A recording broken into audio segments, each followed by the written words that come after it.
call me honey. If you please, just call me baby. I'll be your fantasy. I need your loving. I can guarantee I'll be what you need. Just call me. What's up, everybody? Welcome to Song 43, a podcast for those of you looking to get a deeper look at how this creator creates while being a mom, working full-time, and doing all the things. Whew, all the things was a lot of things the past 2 weeks. First of all, last week I went to this really cool event called On Air Fest, which was in Brooklyn. And it's an event that Shore has been trying to do for several years. And now we finally were able to make it happen. The stars aligned. Let me tell you, it was cool. Like, to the point where I walked into the room, I was like, I am not cool enough to be here. And yet I was, and I did, and I held my own, and go me. And it was also Mario's first trip to Brooklyn. Mario and I worked together, and he is a super cool dude. So it was really fun to get him there all the way from California. And we basically had this cool activation called Your Voice in Color. And it allowed people to go into a room and talk into the MV7i, which is a brand new Shure microphone that has a built-in interface that looks a lot like the one I'm talking into right now, which if you're watching on YouTube, this is the MV7 Plus. But it has this cool like flashing LED light on it that you can make your brand color. You can make it flash like an audio meter, like a live level meter, or you can have it be solid or pulsing. And so the idea of the activation was that you go into this room, you speak into the mic, and it pulses. The light pulses and changes based on the frequency of your voice. So it was super cool. It went really well. So that was in Brooklyn for 2 nights at this awesome hotel called the Wythe. So if you're looking for an escape that is in the city, you're living in Connecticut like I am, get on the train, go to Brooklyn, go to the Wythe. It was top notch, very hip, very cool, old kind of factory building. It has a whole story behind it. And so all these incredible creators came into town on a very, very cold couple of days. It snowed, which was pretty cool for Mario to see. And yeah, we just hung out with a bunch of great people and talked about Shure and showed off the MV7i. And it was something really different for us because we normally do trade shows where it's very much one-to-one demo based, talking about product all day, answering people's questions about product, showcasing how they can work it into their workflow. And we did plenty of that. But this was still such a new audience to Shure in many ways. So we were able to connect with a lot of people that we wouldn't have. And I'm excited about it. And I was even more excited to do it because then that was leading to what I did over the weekend, which was go to St. Thomas in the American Virgin Islands, which I hadn't been to since I was 16. When I was 16 with my church, which the group I was in was called Pilgrim Fellowship, which is still an organization today, which is super great for high school kids, especially if you're like I was and kind of am, not super sure of your faith, but super sure that you like community and you like helping people, because we were able to do a lot of stuff in high school. Like we would rake people's leaves. We would participate in Habitat for Humanity projects. We would help feed the hungry. And then we would do these mission trips. And most of them were into Appalachia or out west. There was one to like Arizona area, which I didn't get to go on, or New Mexico. I can't remember because I wasn't on it, but Eric got to do it. And then this one to St. Thomas, I was like, what? The Virgin Islands? Yes, sign me up. So I did this trip thinking spring break, I'm going to help some people, but I'm going to have this beautiful place to go and have spring break. Well, let me tell you, St. Thomas is beautiful. But after Hurricane Marilyn, it had been really hit hard. And it's interesting because when you go to the islands, the way a hurricane hits is very different from the way it hits on mainland. So because the islands are situated in a way that certain parts face each other and there'll be a body of water in between 2 islands, the hurricane almost acts like a tornado.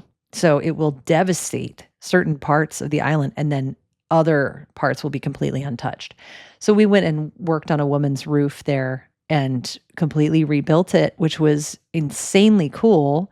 I remember getting sun poisoning because I was not properly ready to be that close to the equator at whatever, 16, 17 years old.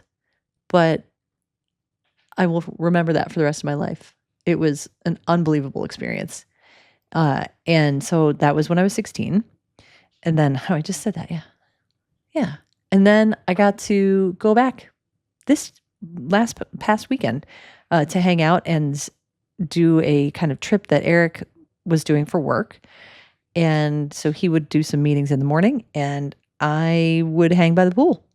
So we got to escape the frigid Arctic that is Connecticut and New England right now. And then we came back and it was 50 degrees, 55 degrees. So re-entry was not quite as jarring as departure, because departure, woof, Lord, when we left on Saturday morning, it was not warm.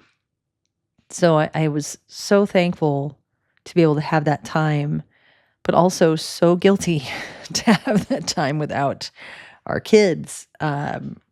Because, you go on these amazing trips, you want your family with you. You want them to see it. And we couldn't bring them. So they were well taken care of by their grandparents and my mom. And that I'm so grateful that we were allowed that opportunity to be able to go and do that and just get some sunshine on our faces, because I didn't realize how much I really needed it. Like, this winter has been so cold and just brutal. So it was nice to have some respite. So now, of course, I want to go back and the girls want us to bring them. But, we got to figure out what we'll do and when we can get back there again. It's not, it's an easy-ish place to get to, but it's not an inexpensive place to go to or stay at. And flying out of Connecticut, for those of you listening from Guilford, our options are somewhat limited. Or you got to drive yourself to New York or Boston to fly, which is not super fun. Anyway, while I was in Brooklyn, I was having one of my usual experiences when I travel for work where inspiration strikes. I don't know if it's because I have a minute to take a beat and just think about me or just think about creating, but it happens so often. And it happens a lot when I'm getting ready in the morning. So this is no exception. I was getting ready in Brooklyn on Friday morning. And a song just came into my head. And fun story, as a singer-songwriter and a mom, I've always wanted to write a song about my girls or for my girls or both. And nothing has ever felt like it came close to expressing how I feel about them. And so to have a song come to me that is about my daughters, it was really exciting for me. But I didn't want to chase the creative spirit away. So I just let it come.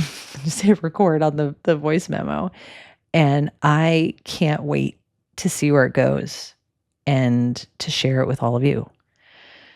I was able to speak with Mark today, who is, he's somewhere for work.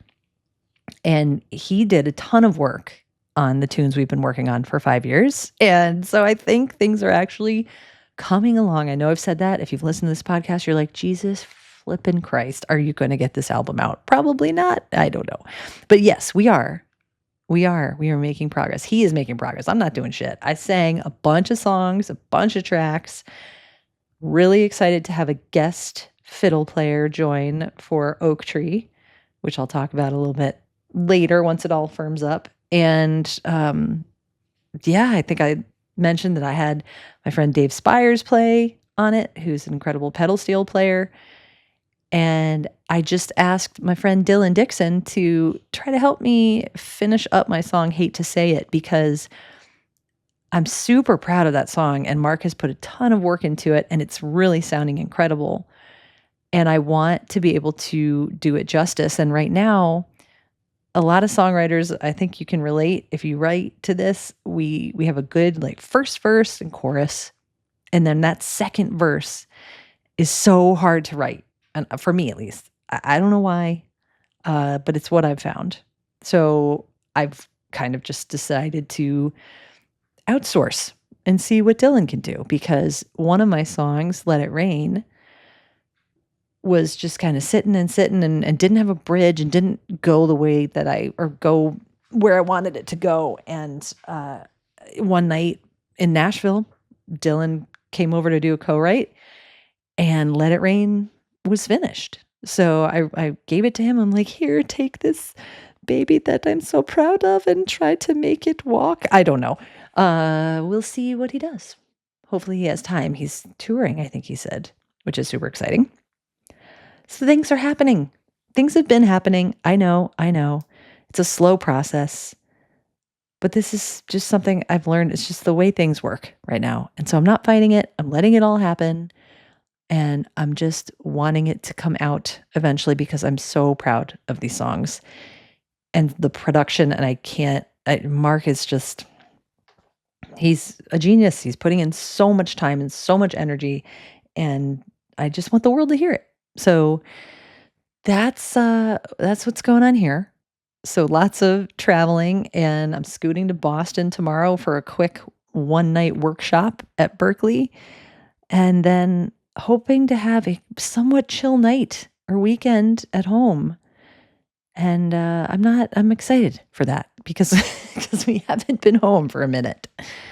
And that's all I got cooking here. So I know there's a lot of crazy stuff going on in the world and in our country, and I know a lot of people are going through it.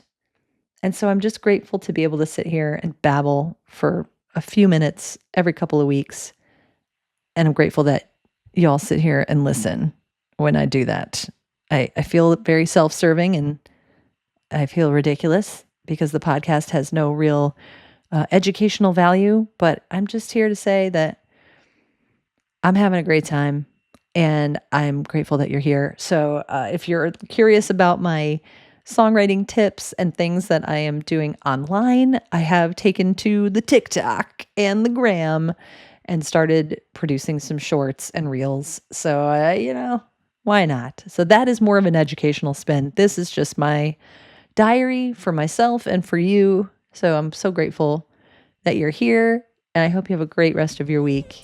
And as always, thanks for listening. Honey, if you please, just call me, baby. I'll be your fantasy. I need your loving. I can guarantee I'll be what you need. Just call me.